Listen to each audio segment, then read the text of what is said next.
O nome desse encontro é o Encontro de Líderes da Associação Médica do Paraná. Então, eu estou consciente aqui que eu estou falando com líderes.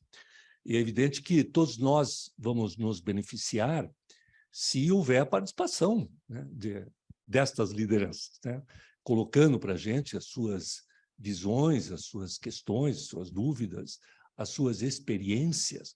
Essa troca de experiência é o que pode nos enriquecer bastante. Essa ideia surgiu no encontro que tivemos aqui, uma assembleia do Conselho Deliberativo, quando, na oportunidade, foi apenas presencial, né, Nirlan? Os colegas que estavam aqui me ouviram, então, falar um pouco sobre o tema liderança, só que foi uma coisa assim muito, digamos, superficial, né? Nós não aprofundamos o tema de liderança, eu apenas coloquei um pouco sobre as teorias da liderança, porque hoje isto aqui, né, liderança, é um capítulo importante da administração.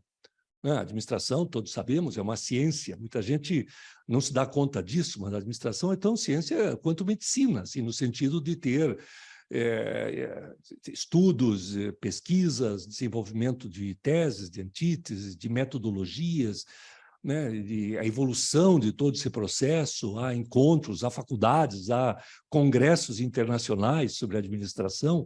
Então, é uma ciência, assim. E na administração a gente poderia colocar que existem alguns grandes capítulos, né? Um deles é a gestão de pessoas, que a gestão de pessoas é um pouco diferente das outras partes da gestão, das outras partes da administração, porque na gestão de pessoas nós lidamos com seres humanos, lidamos com seres vivos, com seres pensantes, com seres que têm, né, com pessoas que têm desejos próprios, têm medos, têm ansiedades, têm dúvidas e têm vontade própria. Então, simplesmente acreditar que liderar é dar ordens, é mandar as pessoas fazerem alguma coisa, passa muito longe da realidade, né, da verdade. Antigamente, até nós tínhamos essa ideia, né? As empresas, as organizações, os hospitais, as escolas, eram muito baseadas no princípio de comando e controle. Então, nós comandávamos as pessoas, dávamos ordens para as pessoas, depois controlávamos para ver se elas estavam obedecendo às nossas ordens, né? Esse princípio do comando e controle é um princípio antiquado. Isso é uma coisa que nasceu lá no início da administração, no século XX, né, nos primeiros anos do século XX, quando começou a se falar da administração como ciência, né, principalmente pela obra de um engenheiro americano chamado Frederick Taylor. Então, acreditava-se nisso, né? A gente tinha uma fábrica, uma indústria, né? uma empresa de qualquer natureza, um grupo de trabalho, tinha alguém que comandava. Então, ele ia lá, decidia o que tinha que ser feito, dava as ordens e pronto. E esperava que as pessoas cumprissem aquelas ordens, né? E daí, com o tempo, nós fomos percebendo, quer dizer, a ciência da administração foi percebendo que não é bem assim que funciona. Porque esse comando, apesar de que o comando não está errado, nós temos sim comandar as pessoas, mas comandar deixou de ser apenas dar ordens, né? Incorporou outras partes da relação entre as pessoas, como, por exemplo, a capacidade de inspirar, a capacidade de fazer as pessoas perceberem as razões daquela ordem, o porquê. Isso tem sido cada vez mais forte à medida que as gerações passam. As gerações mais antigas, eu acho que quando eu era jovem, quando eu era garoto, né, como é que as coisas aconteciam? Eu recebia uma ordem do meu pai e pronto, eu acatava aquela ordem, não discutia, né? As novas gerações já não são assim. Você pode dar uma ordem para o seu filho ou para o seu funcionário e ele vai querer entender a razão daquela ordem. E mais, ele tem que ver representatividade naquilo que você fala. Antigamente, o pai dizia para o filho não fumar, mas ele fumava. Hoje não funciona mais assim. Se você não quer que seu filho fume, você não pode fumar, não pode. Você tem que dar o exemplo, né? O comando das pessoas faz muito mais pelo exemplo do que pelo simples exercício do poder daquele cargo. Bom, isso foi apenas uma rápida introdução para ressaltar a todos que liderança é um tema clássico da administração, né? Antigamente a gente falava administração de empresas, os primeiros cursos que surgiram no Brasil. O primeiro, por incrível que pareça, foi em 1956, não faz tanto tempo assim, da Fundação Getúlio Vargas, né? E a gente falava, então, o nome do curso era Administração de Empresas, né? Hoje não se usa mais o de empresas, fala-se simplesmente administração, porque nós usamos os princípios da administração em absolutamente tudo o que fazemos. Uma dona de casa, né, que simplesmente se dedica a cuidar do lar, ela tem que ser, de alguma forma, uma administradora, né? Tem que verificar os recursos, né, a despensa, né, se está o orçamento doméstico, se as pessoas estão alimentadas, se o filho levantou na hora, se foi para a escola, se voltou, se a roupa está lavada. Enfim, apenas para usar um pequeno exemplo, nós encontramos ali elementos da gestão, da administração. E cada vez mais nós percebemos a importância que isso tem na vida de todos nós. Né? Até problema financeiro. Quem não teve problema financeiro? Né? Até problema financeiro, a gente costuma dizer, olha, problema financeiro não se resolve com dinheiro, se resolve com administração, porque há pessoas que têm muito dinheiro e continuam com problema financeiro. Enfim, tudo é gestão, né? Organização, método, planejamento, recursos, estratégia, tudo isso faz parte, é uma ciência absolutamente maravilhosa. Então, esse é uma das partes, né, da administração, os princípios da liderança, e é provavelmente um dos mais importantes, né, conforme nós vamos ver. As pessoas que estiveram aqui comigo, né, conosco, naquela noite, já tiveram uma introdução. Então, agora eu vou, de certa forma, aqueles que estiveram aqui, que estão conosco hoje à noite, vão ver um pouco de repetição dos assuntos, mas eu serei mais breve, mais rápido nessa parte de introdução. Então, alguns princípios, assim, alguns elementos básicos, que sem isso a gente não consegue deslanchar depois do estudo da liderança. Bom, primeiro é esse aqui, né, que é o fator isolado de maior impacto na organização. O que significa fator isolado? Ora, é o fato de que a organização, não importa se é uma grande empresa, ou se é um pequeno consultório, ou se é associação médica, né, qualquer tipo, se é nossa própria casa, né, nós vamos encontrar ali vários elementos isolados, e são isolados no sentido de que eles podem ser estudados de maneira isolada, mas eles interagem. Então, nós temos a gestão financeira, temos o planejamento, temos a administração dos recursos, né? Enfim, todos os elementos, o marketing. Então, são todas as partes, né, que foram uma espécie de um quebra-cabeça para montar a grande administração. E um desses elementos é a liderança. Então, coloca-se, né, que é o fator de todos estes que mais provoca impacto no sucesso ou no fracasso da organização, pelo simples fato de que a liderança influi em todos os demais. Porque todo o resto, a produção, a comercialização, o marketing, gestão de recursos, financeiro, logística, tudo isso é feito por gente. E essas pessoas devem ser lideradas. Então, se a liderança for boa, tudo isso vai funcionar bem. Se for má, talvez algumas dessas partes não funcionem bem. Há pessoas que são mais dependentes da liderança, né? E aí o organismo, né, porque a empresa nada mais é do que um organismo vivo, né? Tem órgãos, tem sistemas, tem tecidos, tem células, que são as pessoas, né? Que tudo isso deve trabalhar em conjunto para o bom funcionamento, para a sobrevivência, para o bem-estar da organização. Então, vejam a importância que a liderança tem. A liderança seria alguma coisa assim equivalente ao nosso sistema nervoso com o sistema endócrino juntos, né, que acaba interferindo em todos os outros órgãos, sistemas, tecidos e células do nosso corpo. E veja, isso não é achismo, não sou eu que estou aqui achando que essa frase é bonitinha, isso está descrito, né? Nós encontramos nos trabalhos, nos livros sobre gestão de organizações. O segundo ponto que é bastante relevante é que liderança não é cargo, é comportamento e percepção, né? Ou seja, nunca devemos confundir com cargo, né? O cargo, até porque o cargo não é do líder, né? O cargo é da organização. Então, eu tenho o cargo aqui de presidente da Associação Médica Brasileira, ora, do Paraná. Esta presidência da Associação Médica do Paraná é da Associação Médica do Paraná. não é do seu presidente. O presidente está ocupando esse cargo transitoriamente. E o que se deseja, né, doutor Nerlan, é que essa pessoa que está ocupando esse cargo tenha um comportamento adequado com liderança, que se espera dele. Quando isso não acontece, quando o cargo de liderança é ocupado por alguém que não tem comportamento de líder, nós temos uma distócia, né?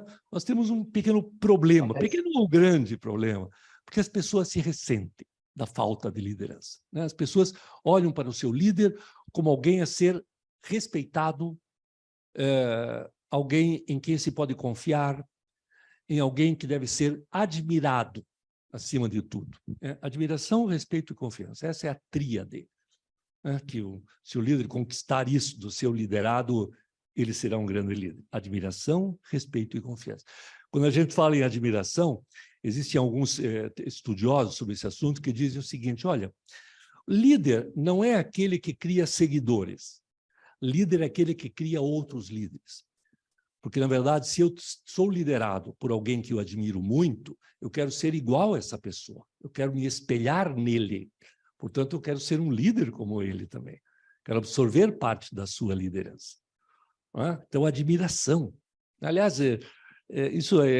vocês sabem que todas as relações humanas são sustentadas pela admiração. Você começa uma relação afetiva, até matrimonial, né, porque o casal, um admira o outro. Né? Vários tipos de admiração desde o aspecto físico, moral, caráter, integridade, inteligência, humor. Nós queremos admirar, né? Admirar significa ter prazer em olhar, ter prazer em conviver com aquela pessoa, com aquela situação, com aquela, enfim, com aquele relacionamento, né? Isso é admirar. Então, nós precisamos gerar admiração. Eu preciso ser admirado por meu filho, por minha mulher, por meu funcionário, por meu colega de trabalho. Ou seja, eu quero ser uma pessoa que ele gosta de estar com, simplesmente é assim. E aí, se nós conseguirmos conquistar a admiração por nosso caráter, por nossa competência, né, por nosso comportamento, nós ganhamos as pessoas. Ganhamos, as pessoas passam a nos respeitar e passam a confiar em nós. Quando falta um desses três, nós temos um problema, não vai sustentar este tripé. Né? Então, tudo é comportamento. E eu coloco aqui que a liderança não é cargo, é comportamento e percepção. A palavra percepção aqui entra em um sentido duplo. Primeiro, o sentido de que o líder deve dar-se conta do que é ser um líder. Tem muita gente que ocupa cargo de liderança e não percebeu. Não percebeu a responsabilidade que tem por trás, o que os outros esperam de você. Isso acontece principalmente quando a pessoa só é atraída pelo poder do cargo, não pelo desempenho, não pelo legado que quer deixar. Não se deu conta. Né? Vocês sabem que existem casos assim, até na política. A pessoa está lá, eles percebem, ela foi atraída pelo cargo, mas não pela percepção real do que é ser um líder, um grande líder, deixar um legado, colaborar com a evolução da organização e das pessoas que participam da organização. E o segundo aspecto que eu uso a palavra percepção é no sentido das outras pessoas perceberem em você um líder. Se dão conta que você é um líder. Percebem, realizam, né? Notam, né? Pelo seu comportamento, aceitam, né? A sua liderança, porque percebem que você é um líder. Então é isso, quer dizer, vamos reforçar isso aqui. Não é porque você está ocupando um cargo que você será considerado um líder pelos demais. Vai depender muito do seu comportamento, e começa por sua própria percepção do que é, de fato, ser um líder. Qual é o legado que você quer deixar? Essa é uma pergunta interessante. Né? Você não vai ficar nesse cargo a vida inteira. Né? Daí, quando você for embora, o que você vai deixar aqui? Para que as pessoas continuem respeitando você sem o cargo. Porque respeitavam você porque você tinha um cargo, ok. Então, na verdade, não respeitavam você, respeitavam o seu cargo. Agora, será que elas continuam respeitando depois? Esta é a grande pergunta. O terceiro ponto é que a liderança não é uma imposição, né? É uma escolha, ou seja, Ninguém foi obrigado a ocupar um cargo de liderança. Você escolheu. Você escolheu ser presidente da Associação Médica, você escolheu ser o diretor do hospital, você escolheu ser médico. Porque o médico, na realidade, é um líder. Ele lidera a sua equipe, mas principalmente ele lidera o seu paciente. Não adianta você simplesmente dar remédio, fazer a cirurgia. Na imensa maioria das vezes, nós temos que mudar comportamentos, temos que incorporar a pessoa, o paciente, no tratamento. Então, nós temos que liderar o nosso paciente, temos que inspirá-lo, temos que comandá-lo, às vezes não só o paciente, a sua família também. A família deve colaborar com os hábitos de vida em casa, enfim, com o tipo de alimentação, tudo. O exercício físico, o sono. Não vou me aprofundar nisso, porque todo mundo aqui sabe muito bem o que nós esperamos do nosso paciente. Então, não é depois simplesmente dizer, eu mandei você fazer, você não fez. Você não fez. É porque, na verdade, você não liderou adequadamente, né? Você simplesmente deu a receita, ou deu uma ordem, ou deu alguns conselhos e deixou de lado. Acho que vai um pouco além disso, né? A questão de você colocar o paciente na realidade a qual você pertence também, né? Você de um lado, ele do outro, né? Então, é uma escolha, né? Você escolheu ser médico, ninguém te obrigou. Você escolheu estar ocupando um cargo, né, de diretoria na Associação Médica, né? Ninguém te obrigou, você escolheu. Então, não é uma imposição, é uma escolha. E sendo uma escolha, pelo amor de Deus, a principal característica de um homem, de uma mulher adulta, é, é responder por suas escolhas, responder por suas ações, por suas omissões, por suas decisões, enfim. Então, é o que se espera, né? Assumiu o cargo, comporte-se como tal. Né? Recebeu o diploma de médico, comporte-se como tal. Então, é equivalente. Né?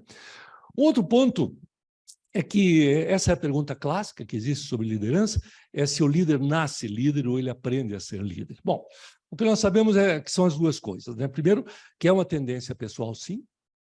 Né? Todo mundo que estudou medicina provavelmente foi para a medicina por ter uma tendência pessoal, gostar da ideia de ser médico, né? Ser atraído pelo lado social da medicina, mas também pelo lado científico da medicina. Né? Nós somos atraídos, né? Tem gente que tem tendência para a área de ciências exatas, vai para engenharia, outros vai para a área de leis, vai estudar direito, enfim, cada um obedece ali às suas tendências naturais e depois que entra para a faculdade, lá vai ser, evidentemente, reforçada essa tendência e você se transforma em um grande médico, um grande engenheiro, o que quer que seja, e um grande líder também, né? Porque é uma tendência pessoal, mas exige desenvolvimento. Então, não adianta eu ter tendência para ser médico e não ir para a faculdade. Né? Tá bom, eu seria um bom médico se tivesse estudado medicina. Né? E aqui é a mesma coisa. Então, exige... Só que, para você ocupar um cargo de liderança, não se pede um diploma de líder. Né? Não se pede um curso, não se pede uma capacitação. Isso a gente, às vezes, comenta sobre isso quando fala sobre os políticos. Né? Você fala, o cara, para ser político, não tem que ter formação nenhuma. Você, para exercer medicina, tem que estudar 10, 12 anos para começar a exercer medicina. E para ser político, basta receber votos. Né? O sujeito não tem a menor ideia, às vezes, do que é a administração pública, né? Como é que funciona o sistema, né? de gestão de uma comunidade. Não tem informação. Eu pessoalmente, sou um crítico disto. Acho que devia haver um processo de formação na liderança pública. Há escolas de liderança pública no Brasil. Então, aqui também é uma coisa, quer dizer, dentro de uma organização e tal, né? Por isso que o Dr. Nerlan, o Dr. Macedo insistiram, né? Que não, vamos fazer esse encontro para falar sobre liderança, porque nunca fomos tão carentes de líderes, né? Então, estamos começando hoje aqui um processo. Né? Não vai ser só esse encontro aqui. Como o Nerlan falou, toda a última segunda-feira do mês estaremos reunidos. Hoje, por acaso, estamos aqui pequeno auditório, né, num dos muitos auditórios da Associação Médica em Curitiba, mas os próximos talvez sejam de casa mesmo, eu estarei em casa, todos estaremos em casa, mas hoje fizemos questão de vir aqui, mas vamos continuar, né? E insistindo nisso, não é apenas um curso, é um encontro de lideranças, visando, claro, o desenvolvimento.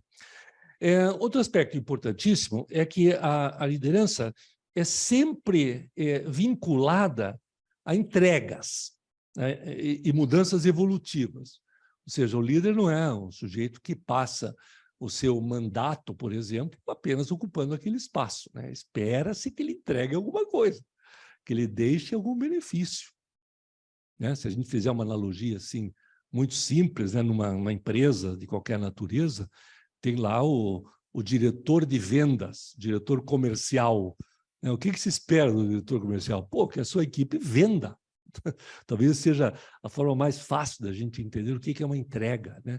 A gente tem que vender, porque se não vender, não vai entrar dinheiro na empresa, a gente não vai conseguir manter, né, os compromissos da organização, pagar os salários e tudo mais, e o diretor comercial é responsável por essa equipe de vendas, né? Sempre existe uma expectativa, né, gente? Sempre existe. Quando o paciente entra no consultório do médico, ele tem uma expectativa que o médico descubra a sua doença e o trate. Entramos em um restaurante, temos a expectativa de ter uma boa refeição, nutritiva e saborosa e com preço justo, né? Entramos num avião, a nossa expectativa é sermos conduzidos até outra cidade. Sempre há uma expectativa. E com relação à liderança, exatamente o mesmo. Quer dizer, não há liderança gratuita. Você é o líder e pronto. Não, você é o líder justamente porque você nos ajuda a entregar um resultado, né? Se você é o general do exército, a minha expectativa, como soldado do teu exército, é que você nos lidere em direção à vitória, né? Então, sempre há uma expectativa, né?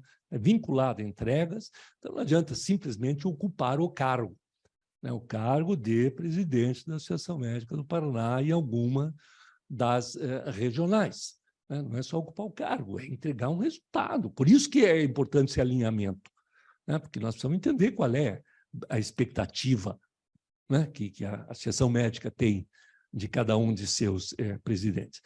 E aí eu falo também mudança evolutiva, porque, na realidade, liderança é tradicionalmente vinculada à mudança, né? Quando nenhuma mudança acontece, parece que não aconteceu nada ali, tá? Tudo está como estava. Você não consegue estudar história sem estudar as mudanças da história, as mudanças da humanidade, né? Os descobrimentos, as invenções, as guerras, mudanças geopolíticas e tudo, né? Mudanças, né?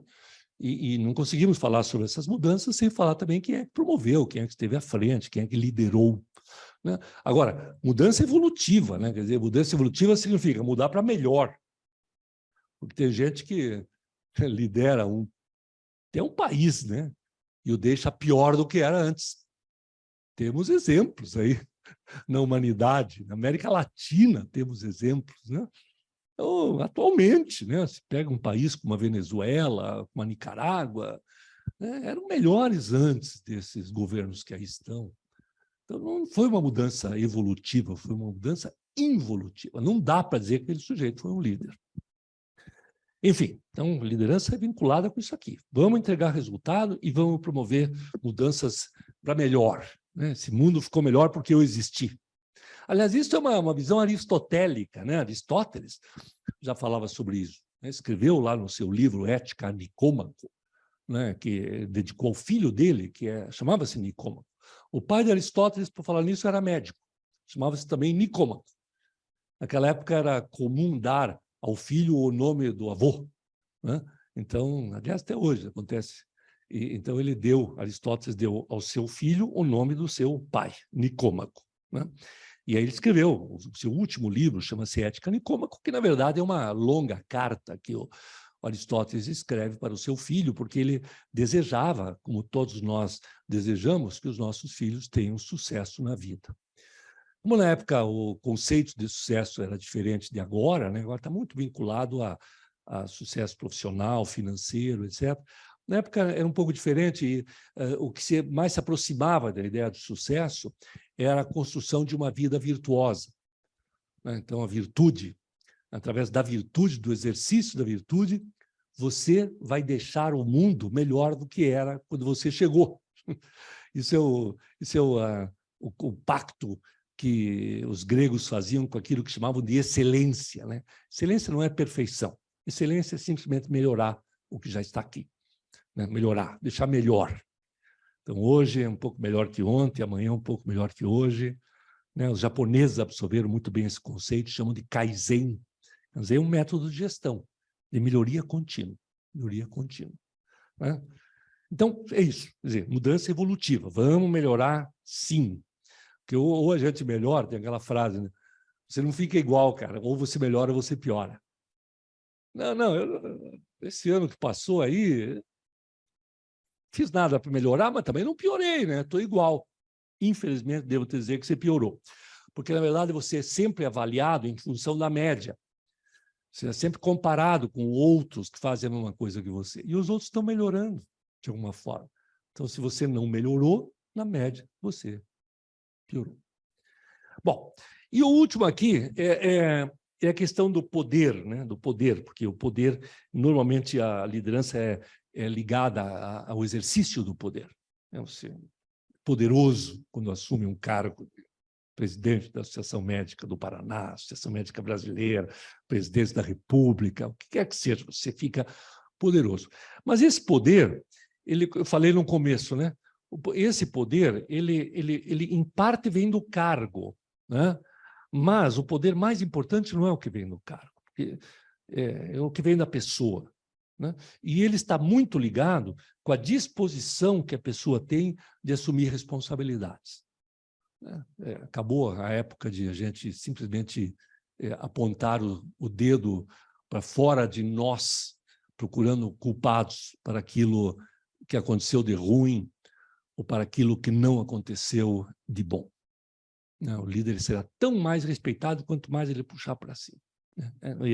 Na minha gestão, a gente fez isso, na minha gestão, eu devia ter feito aquilo, não conseguimos fazer. Quando ele fala desta forma, aumenta o seu poder.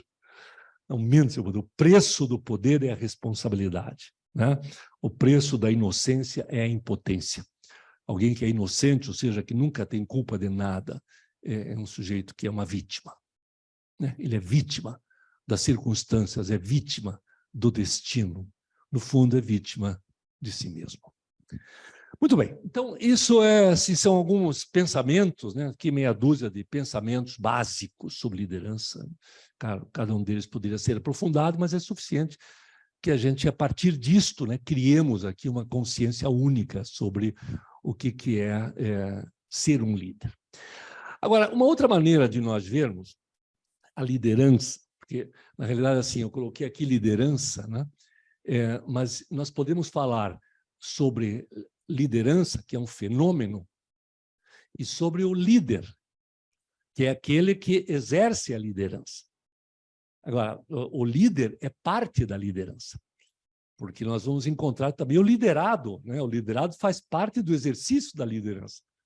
Você não será um líder se você não tiver alguém para liderar diante de uma circunstância. Então, esses três elementos, né? O líder, os liderados e a circunstância. Isso é que formam o que nós chamamos de liderança. Então, o que nós assim, vamos abordar, assim, o que eu gostaria de abordar aqui durante esses nossos encontros, né? Que, bom, estamos começando hoje, mas não tem nada para terminar, né, doutor Nerlan? Enquanto a gente, né, doutor Macedo, será o nosso presidente, enquanto a gente estiver aqui, vamos falar sobre isso, porque são muitos os aspectos, né? E eu poderia dividir a liderança, que o exercício do líder, né, em 5 dimensões. Né? Nós temos que chegar aqui. Vamos provavelmente seguir essa sequência, não significa que a gente não possa falar de um outro ponto de cada uma dessas dimensões em cada um dos nossos encontros. Então, eu diria que, na realidade, nós temos que avaliar 5 relações, né, do líder. A primeira relação que o líder tem que ter é com a liderança. Isso equivale a dizer que o líder tem que se relacionar com ele mesmo e com o que é ser um líder. Né? De certa forma, o que eu falei no slide anterior já trazia isso. Né? O que é ser um líder? Será que eu me reconheço como líder? Será que eu olho para uma pessoa que deve ser o meu líder e reconheço nele um líder? Talvez esse seja o mais sofisticado dos pontos. É o mais, assim, que exige um pouco mais de análise fina, que é uma coisa que a gente não encontra muito nas escolas de negócio. Eu sou professor de escolas de negócio, conheço muitas no Brasil e no mundo, e vejo que passam muito pouco por aqui, né, na relação do líder com a própria liderança que ele deve existir, deve exercer, né, que equivale a dizer que é a relação do líder com ele mesmo. O segundo ponto são as circunstâncias, ou seja, o que está acontecendo ao meu redor. Nós tivemos líderes importantíssimos em períodos de guerra. Tivemos líderes importantíssimos na época dos descobrimentos.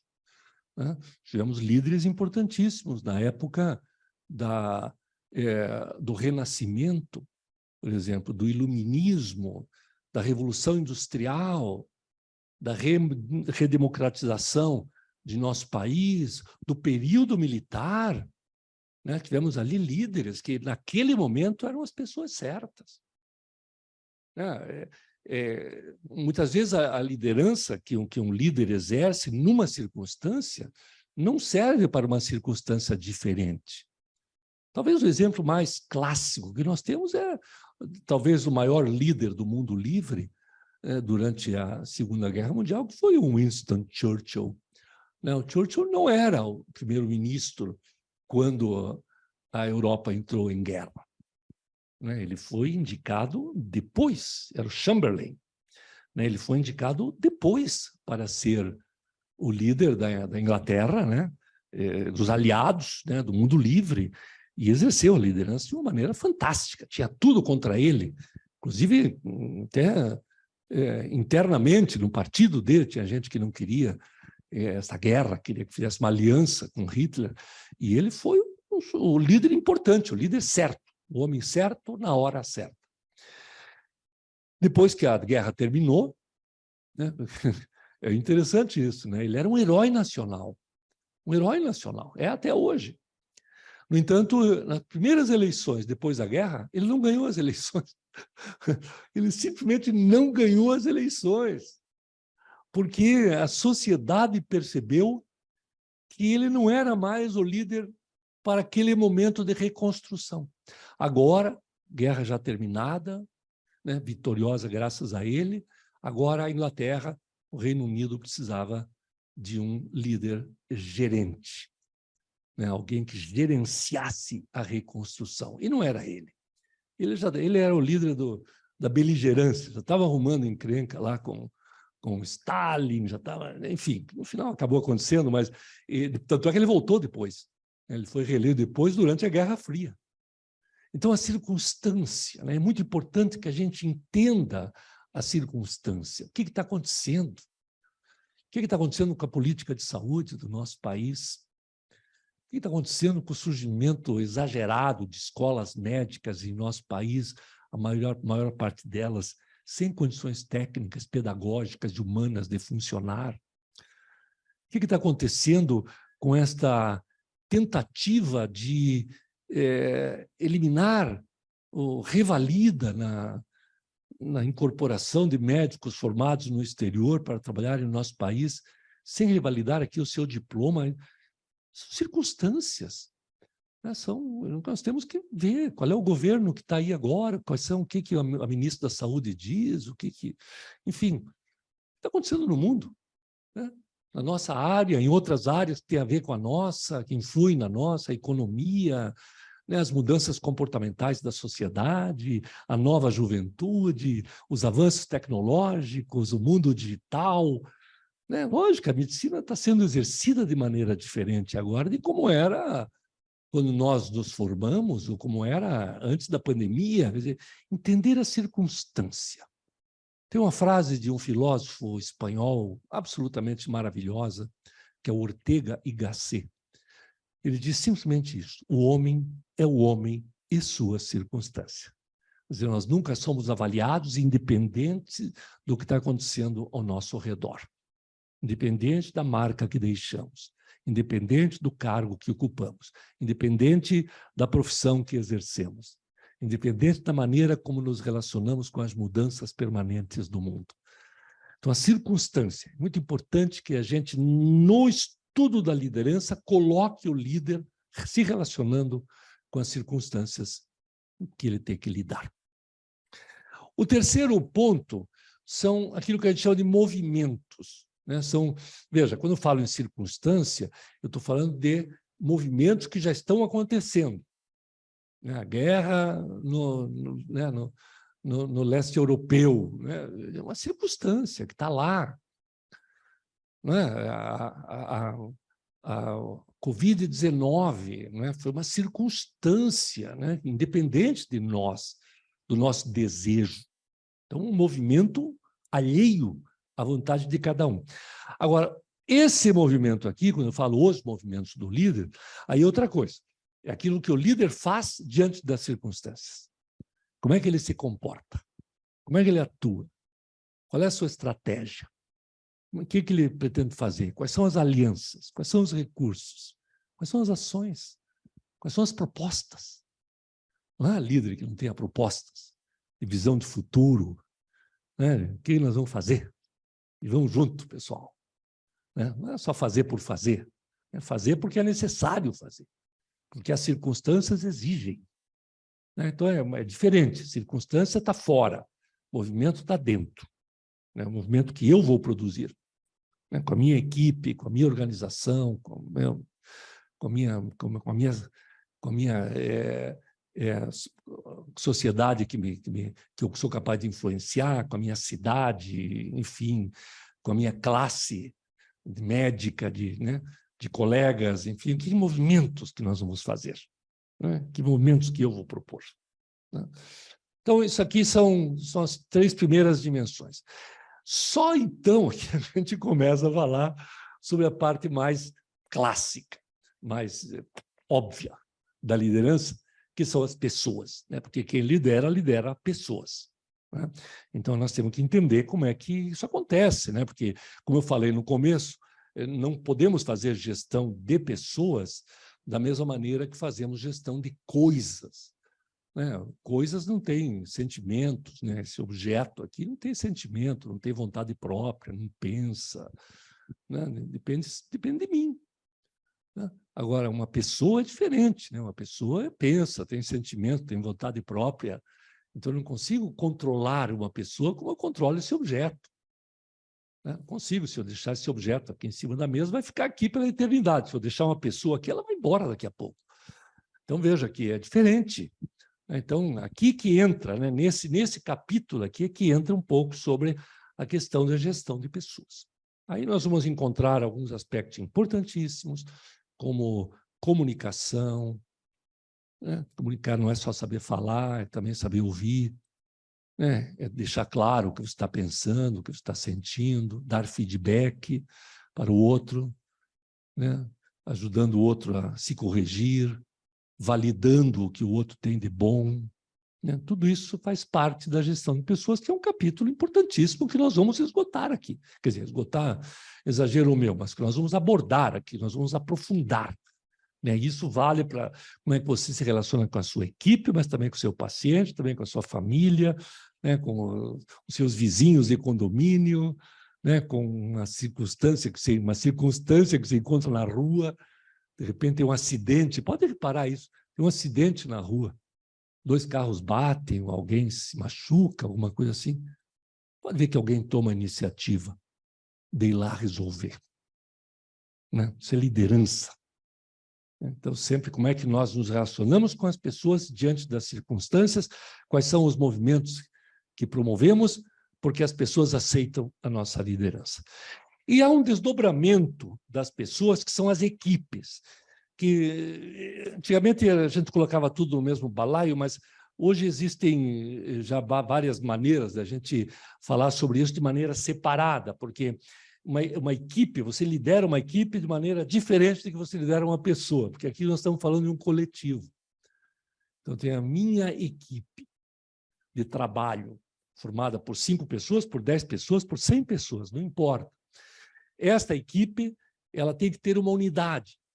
Então, você tem que saber colocar a pessoa certa no lugar certo. Esse grupo não pode ser simplesmente um grupo de pessoas. Um grupo de pessoas é diferente de uma equipe. Né? Sei lá, por exemplo, você vai no estádio de futebol, vamos pegar um exemplo, vai lá ver o Coxa, ou o Atlético, ou o Londrina, ou turma vibrando aqui. Tá, então todas as pessoas estão ali assistindo o jogo.